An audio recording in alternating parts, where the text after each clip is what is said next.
I pulled into the driveway of Tristan's house, heart swelling with excitement to surprise my sweet grandson Eli on his 8th birthday. Little did I know the surprise would be entirely mine, one that would shatter everything I thought I knew about my son and daughter-in-law. The doorbell went unanswered after several rings, so I tried the handle. Unlocked. "Hello? Tristan? Nadia?" I called out, letting myself inside. An eerie silence blanketed the house, normally filled with the laughter and pitter-patter of little feet. A muffled whimper drew me towards the staircase. Under the stairs, a small door caught my eye, the kind meant for storage, not for... No, the thought was too horrifying to entertain. "Eli? Honey, are you in there?" I gasped, chest tightening. "Grandma?" His tiny voice trembled from behind the door. "Help me, please." With shaking hands, I tried the knob, but it wouldn't budge, locked from the outside. 1,000 scenarios raced through my mind, each more disturbing than the next. I steadied myself against the wall, guilt and dread crashing over me in waves for not visiting sooner. From the corner of my eye, I spotted a toolbox and grabbed a hammer, my fragile grasp on composure crumbling. "Stand back, sweetie." 3 solid strikes, and the flimsy door splintered open.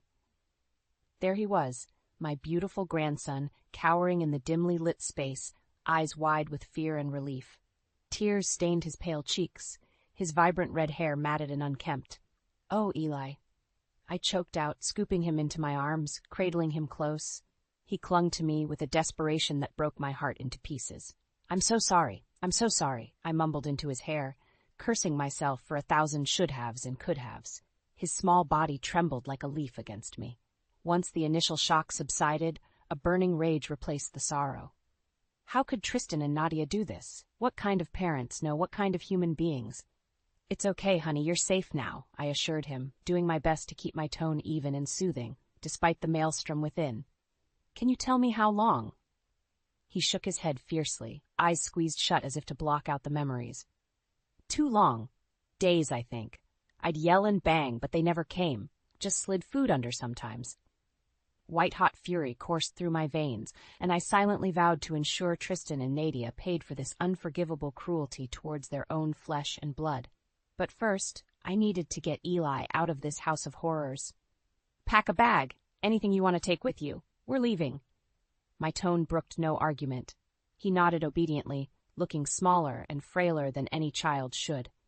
By the time I'd calmed down enough to call Tristan, the rage had crystallized into a cold, hard knot of determination in my gut. He picked up after several rings, utterly nonchalant, like he hadn't just committed one of the worst betrayals a parent could. "Hi, Mom. What's up?" Those 3 words, spoken so casually, were the spark that ignited my fury into an inferno. "What do you mean, what's up?" I snarled into the phone, my fury simmering just below the surface. "I'm at your house, and I just found Eli locked in a closet under the stairs." There was a brief pause, and I could practically see Tristan's nonchalant shrug through the phone. "So? That's just how we discipline him when he misbehaves. He knows the rules." My jaw dropped, revulsion churning in my gut. How could he be so callous about treating his own son like a prisoner? "You can't be serious, Tristan. He's just a little boy. Don't you dare try to tell me how to parent my own kid, Mom." His voice took on an unpleasant edge. "You're overreacting as usual. He's fine, just throwing one of his tantrums." "Overreacting? You locked your 8-year-old child in a cramped, dark space for days with barely any food or human contact. What's wrong with you?" I was practically shouting now, anger and disbelief warring within me. "We have it under control," he said with an infuriating calmness that made my blood boil. "This doesn't concern you. Stay out of it." I opened my mouth to unleash another verbal lashing, but the dial tone cut me off. He'd hung up. Chest heaving, I stared at my trembling hands as a chilling realization crept over me. This was no one-time disciplinary tactic gone too far. The way Tristan had spoken, so coldly and matter-of-fact, hinted at something much more sinister. An ingrained pattern of cruelty, of depriving an innocent child of his basic rights and needs. Shaking my head, I leaned back against the wall, fighting against the swell of nausea. How could my own son, my flesh and blood, be capable of such monstrous behavior? What kind of person had he become while I wasn't watching? Unbidden, memories flickered through my mind. Happy childhood moments, Tristan's bright smile and pealing laughter as we baked cookies or played in the yard. It felt like a lifetime ago, those echoes of the warm, loving boy I'd raised. Where had I gone wrong? What had warped and twisted him into this shell of a man? Or had the seeds of cruelty lurked beneath the surface all along, only to bloom once I looked away? A tiny sniffle made me jerk upright. Eli stood in the hallway, bag clutched to his chest, eyes rimmed with fresh tears. Of course he'd overheard every ugly word. Crossing the room in 2 long strides, I gathered him into my arms, murmuring soft, soothing words into his hair. "It's gonna be okay, honey. I'm gonna make sure they never ever hurt you again." And in that moment, as his small arms wound around my neck, my path became clear. No more agonizing over where Tristan had strayed. It didn't matter now. He was beyond reach, beyond saving maybe. But Eli, that sweet, innocent little boy, still had a chance at a decent life. A life full of kindness, love, and stability that every child deserved. Even if it meant waging war against my own son, I would stop at nothing to rescue him from this nightmare. Settling Eli into the passenger seat, I forced a reassuring smile. "Why don't you pick a movie for us to watch at my place? Something with happy endings." He nodded, mustering up a watery grin that tugged at my heart. In that moment, I made a silent vow. By the time we reached our happy ending, Tristan would face the consequences for his unforgivable crimes. No matter what it took, I would make sure of it. The drive back to my place was a blur, my mind spinning with half-formed plans of how to handle the situation with Tristan and Nadia. One thing was certain, I couldn't take them on alone. I needed allies. My first call was to Dale, my estranged husband. We'd fallen out of touch over the years, our marriage slowly eroding until the distance became a chasm. But he was still Eli's grandfather, and I had to hope some shred of paternal instinct remained. "Dale, it's Lorraine," I said when he picked up, trying to keep my tone neutral. "I need your help with something." There was a pregnant pause, then a resigned sigh. "What is it this time?" Clenching my jaw, I willed myself to remain calm. "It's about Eli, our grandson." That seemed to get his attention. "Go on." The words came tumbling out in a breathless rush. Eli's captivity, Tristan's shocking dismissal of it all, my own fears for the boy's well-being. To his credit, Dale listened in stone-faced silence until I finally trailed off. "You're telling me our son had his own kid locked up, like some kind of prisoner?" His voice was dangerously low. "Yes."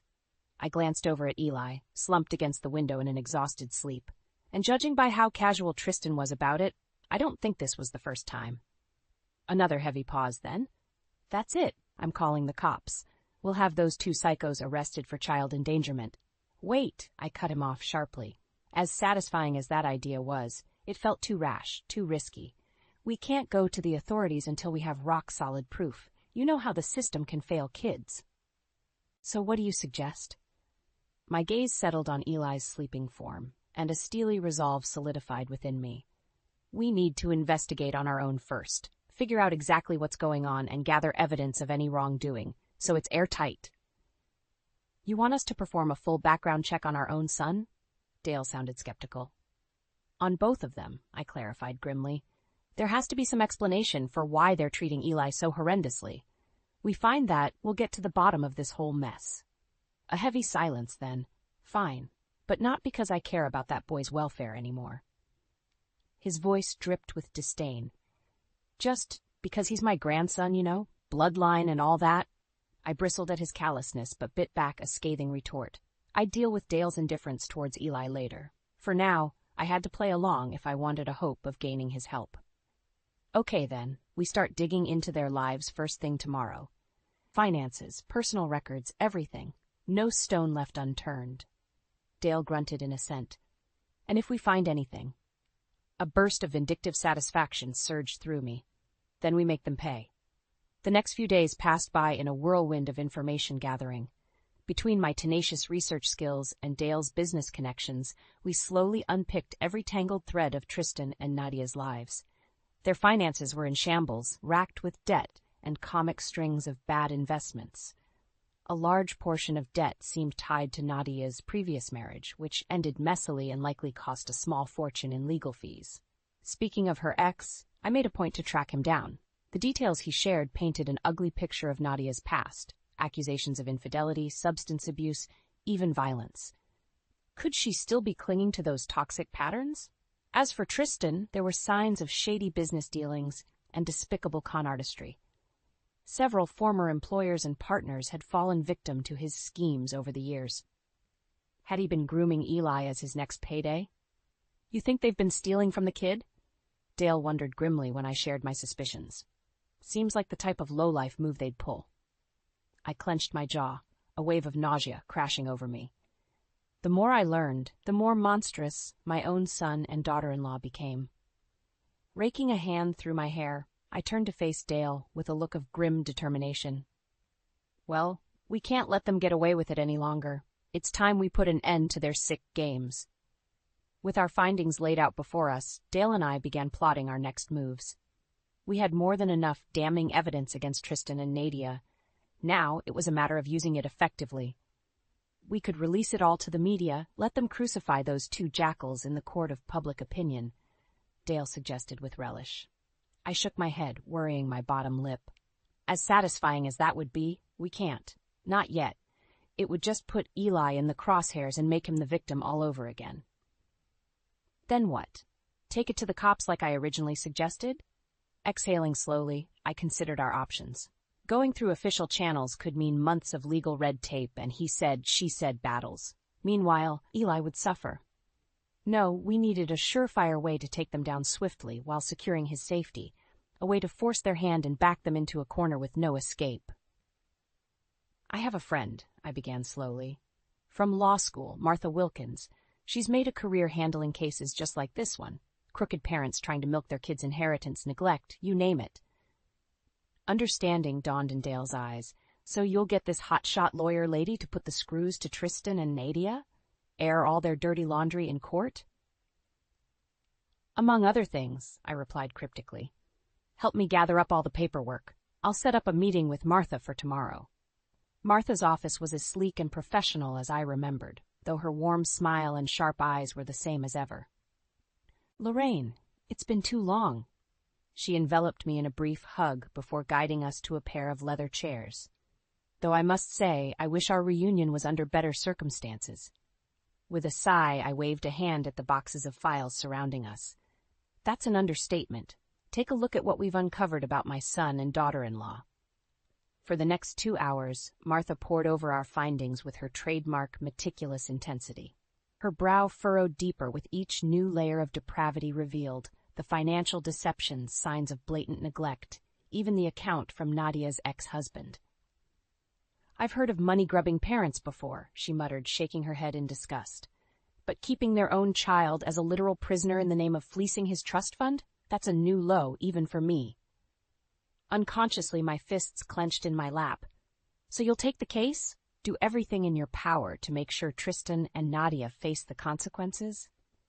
You don't even need to ask. Martha's expression was one of grim resolve. I'll call in every favor I can to push this through the courts at top speed. We'll bury those two beneath an avalanche of evidence before they know what hit them. She leaned back, fixing me with an intent look. But I'll need your help, too. As Eli's closest living relatives, your testimony and cooperation will be instrumental. I met her gaze steadily. Anything. I'll do whatever it takes to protect that boy. A ghost of a smile played across Martha's lips. That's what I wanted to hear. Over the next few weeks, a whirlwind of depositions, documentation, and strategy sessions consumed every free moment. Martha was ruthlessly efficient, anticipating every possible angle of defense Tristan and Nadia might attempt. At her urging, I took steps to be appointed as Eli's legal guardian, should we wrest him from their custody. It was a lengthy, draining process, but I gladly endured it all with the goal of giving him a stable home in sight. When at last the court date arrived, armed with a veritable armory of evidence, and flanked by Martha's wily paralegal team, I felt an odd sense of calm. The fireworks would come soon enough. Are you sure you want to do this today? Dale eyed me sidelong as we strode up the courthouse steps, Eli's small hand encased in mine. In front of the whole family, on his birthday of all days? My jaw set in a stubborn line. It has to be today. They've had this coming for too long. In truth, I'd chosen this date and venue very deliberately. Our entire extended clan would be gathered at Tristan and Nadia's place for Eli's 8th birthday party later. What better way to expose their sins against their own flesh and blood than surrounded by all those they'd deceived? I could only imagine the looks on their faces when they realized the Negligent Parents of the Year award was theirs. Sure enough, my son and daughter-in-law were already seated with the rest of the family when we arrived, the perfect picture of domestic bliss. A tide of expectant murmurs washed over the crowd as the group recognized Martha striding in behind us. Nadia was the first to spot us, her perfectly curated smile slipping ever so slightly. "What's going on here?" Tristan rose to his feet, all artificial joviality. "I should be asking you three the same thing. What's with the hostility, Mom?" Draping a supportive arm around Eli's shoulders, I leveled him with a look that could cut glass. "Maybe you should ask your son about hostility." Confusion rippled through the assembled guests, but Nadia merely rolled her eyes in condescending amusement. "For God's sake, Lorraine, not this again." "Shut your mouth," Dale growled, and I started slightly at the venom in his tone. "You don't get to dismiss her concerns after the sick crap you two pulled." Murmurs intensified, tinged with disbelief and unease. Martha stepped forward, cool and unruffled, as she spread a series of damning dossiers across the table. "We have extensive documentation of your actions towards Elijah, including willful neglect, financial exploitation of his trust fund, and the unjustified deprivation of basic needs." She gestured for silence as shocked gasps erupted around the room. "I'll skip the niceties and give you one opportunity to start making amends. Full custody of the boy will be transferred to Mrs. Hawthorne here immediately, pending the court's final ruling. You'll also repay every cent you siphoned from his accounts." There was a beat of stunned silence as the words sank in. Twin looks of abject horror twisted Tristan and Nadia's faces before morphing into snares of rage. "You've got to be freaking kidding me." Tristan slammed his hands on the table, making several guests jump. "Just because Mom had some stupid delusions about our parenting? You're blowing this way out of proportion. Get off your high horses, both of you." Nadia jutted her chin haughtily, a studied mask of disdain falling into place to conceal her panic. "Our finances are none of your business, nor how we raise our son." My heart clenched at the way she refused to acknowledge Eli as her own. Martha arched an unimpressed eyebrow. "So I'll take that as a refusal to cooperate, then?" "You're damn right." Tristan looked about 2 seconds from vaulting over the table. "We don't have to listen to your self-righteous garbage." On the contrary. Another folder landed on the table with a thud, and the image of a familiar dingy room, harshly illuminated, filled the screen. "You'll find this garbage quite enlightening, I think." A collective gasp rang out through the room as the grim reality set in. Surveillance footage of the tiny closet space where Eli had been imprisoned for days. His tear-stained face and muffled cries were plain as day, surrounded by harsh shadows and stifling walls. Tristan went ashen, mouth working soundlessly as Nadia slumped against her seat, hand fluttering to her mouth. I ground my teeth, fighting back the urge to throttle them both then and there. How dare they look so appalled now, after willingly inflicting such cruel conditions on their own child? The outrage poured forth from our friends and relatives in waves of angry shouting that drowned out all my instincts for vengeance. Because in that moment, the devastated look in Eli's eyes was all I could focus on. He didn't deserve any of this ugly airing of family secrets and toxic legacy of betrayal that wasn't his shame to carry. At that moment, I was fiercely glad Martha had taken charge. Her pragmatic ruthlessness spared Eli from having to witness our blistering condemnations of the parents who had so grievously failed him. No, he'd been through enough ugliness. It was time to start looking towards a future of healing. Gathering his slight form against me, I murmured low reassurances into his hair as the chaos swirled around us. This wasn't the end, not by a long shot, but it was the beginning of something new, I realized with a surge of hope. A road towards redemption, away from this poisoned legacy of cruelty and neglect. Tristan and Nadia might have been battles lost, but the war for Eli's soul was just getting started. And this time, I was determined to win. The aftermath of our dramatic confrontation was a whirlwind that still makes my head spin in retrospect. Martha wasted no time, pressing her advantage with cold precision, while Tristan and Nadia floundered. Within hours, emergency custody papers were signed and law enforcement was on the scene. Nadia dissolved into hysterics as they slapped cuffs on her wrists, shrieking invectives that would have made a sailor blush. Tristan, for his part, maintained a seething, sullen silence right up until they separated them for booking. Then the dam broke. Staring at me with undisguised loathing, he fought against the officer's restraints like a rabid dog. "You did this," he snarled, spittle flying. "You poisoned everything with your deluded vendetta." "Your actions poisoned this family," I shot back, unflinching even as Dale shifted protectively in front of Eli. "Maybe if you hadn't been so reckless with your son's well-being, so blind to anything but your greed." "He's not yours anymore," Tristan continued ranting, words slurring as his anger spiraled into near incoherency. "You don't get to sweep in and play hero after years of being a lousy, inattentive gur." The backhanded blow caught him square across the jaw, snapping his head sideways with a meaty thwack. Even the officers gave Dale a wide berth as he towered over Tristan's crumpled form, chest heaving like a bellows. "Don't you dare talk about what kind of grandparent she is," he growled through gritted teeth. "When your own twisted minds led you to torment an innocent child for money." Silence fell, heavy as a pall. Tristan glared up at his father through a mask of bloody spittle and swelling flesh, the fight temporarily beaten out of him. With a last contemptuous sneer, Dale shouldered past the stunned officers and came to collect Eli and me. "You did the right thing," he murmured gruffly into my hair as we embraced, the closest to affection he could muster in that moment. "That boy's better off with anyone but those two excuses for human beings." I squeezed him fiercely, the adrenaline high from the confrontation, rapidly waning to leave me drained, yet perversely buoyed by our victory. It was done. Eli was finally truly safe. All that remained was ensuring he got the love and care he deserved going forward. And that, I silently vowed, was a battle I would fight with every last breath. With the initial crisis resolved, a strange sort of limbo settled over us in the following weeks. Though the custody papers granted me temporary guardianship of Eli, the road ahead remained fraught with challenges. I lost track of how many legal meetings, court dates, and blistering cross-examinations Martha put us through. Every shred of Tristan and Nadia's elaborate tangle of lies was meticulously unpicked, cauterized, and readied as exhibits. The fraud charges alone were damning, given the paper trail of diverted funds from Eli's trust account. But Martha assured me that the abuse charges, locking him away for days at a time, withholding food and necessities, would inevitably result in the maximum sentence.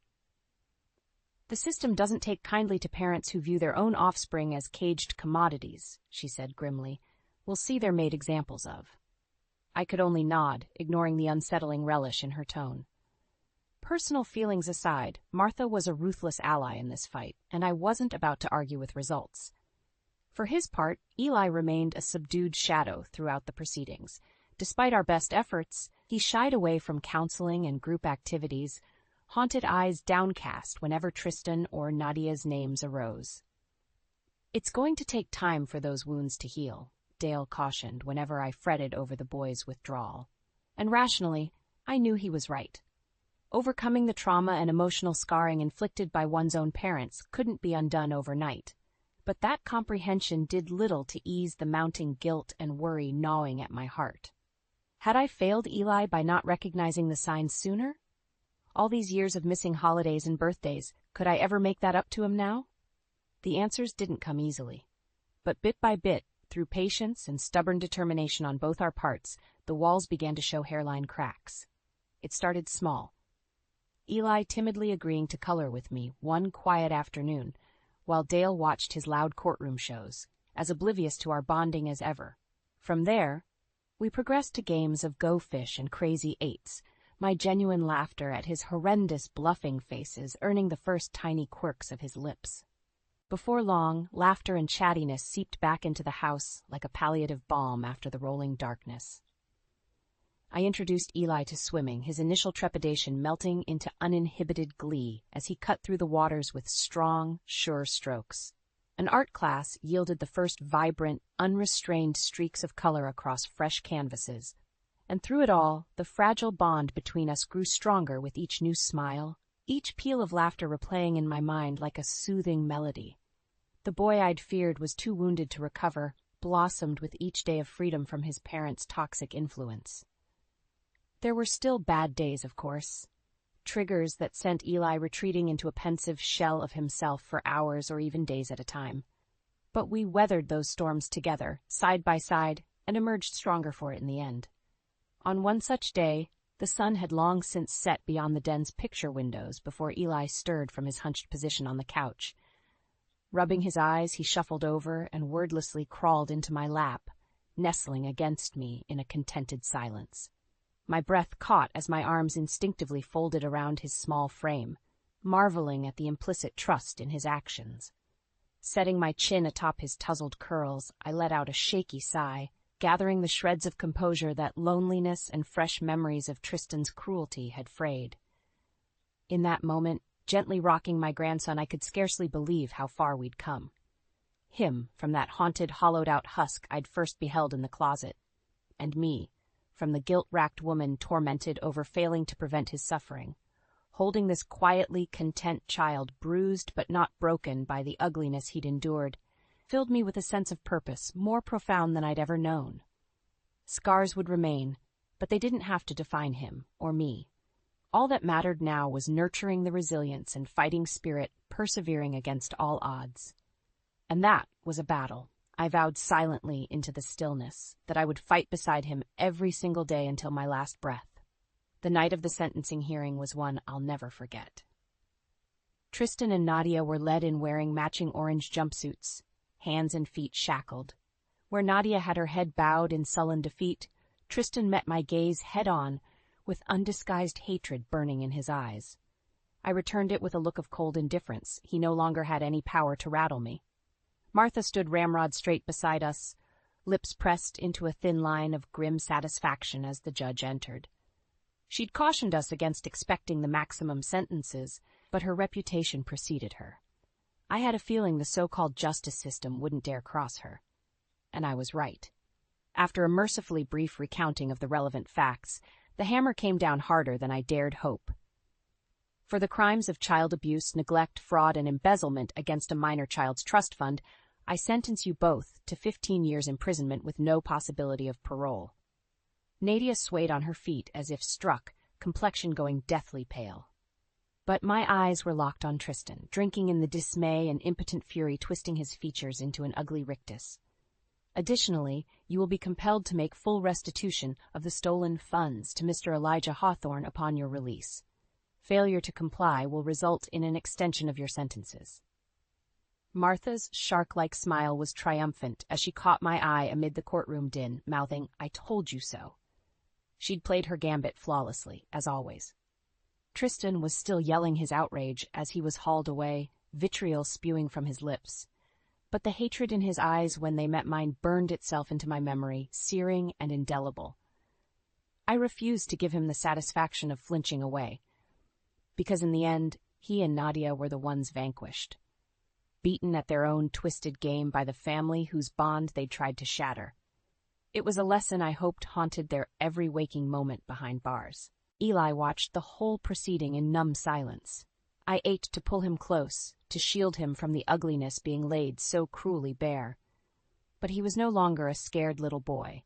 He'd borne witness to the depths of human cruelty and prevailed through courage and resilience. This was closure, plain and simple. One last look at the monsters who'd tried so viciously to break him before leaving them behind forever. The drive home passed in a blur, none of us speaking. What words could encapsulate the profound shift this day signified? It was Eli who finally broke the heavy silence as we pulled up to the house, fixing me with those serious green eyes that had seen far too much darkness for one so young. "I'm glad it's really over," he murmured. "That they got what they deserved, you know." I reached across the bench seat to squeeze his hand. "Me too, honey. It's all over now." The days and weeks that followed were a whirlwind of press, legal wrangling, and celebration from friends and family over our hard-won justice. But the moment that stood out most vividly was Eli's first art show at his new school. He'd been champing at the bit to show me his latest masterpieces, brimming with the pride and excitement of any kid his age. And finally, on opening night, I got to bask in the brilliant splashes of color and rebirth he'd committed to canvas. Each one was a searing reflection of the journey that led us here. Dark, muted tones juxtaposed against explosions of vibrant life. Harsh lines fracturing then melding back together in a mosaic of regeneration. Wordless stories of tragedy and redemption laid bare in acrylic strokes, more poignant than any writer could capture.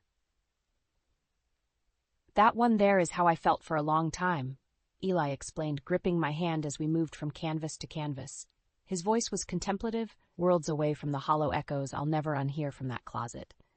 Scared, sad, like everything was cracking apart into pieces that I couldn't fix. He paused before a canvas emblazoned with a brilliant phoenix taking flight, wings unfurling in a blaze of crimson and gold. But this one is us now, rising up out of all the ugliness and hurt to start over, finding the color and beauty in life on the other side of the storm. Does that make sense? I pulled him close, blinking back tears of fierce pride and wonder at the resilient, insightful young man he was blossoming into. Another example of the tenacity with which new life can spring from unimaginable darkness. "It makes perfect sense," I murmured into his hair. Because in that moment, bathed in the kaleidoscopic rebirth of his art, I saw the first rays of the new dawn we'd both fought so hard to reach. And as I held him, surrounded by this latest rebirth, one truth became startlingly clear. We would meet each fresh challenge rise over the horizon together, standing united before whatever storms lay ahead. Mother and grandson soldiering onwards into the light.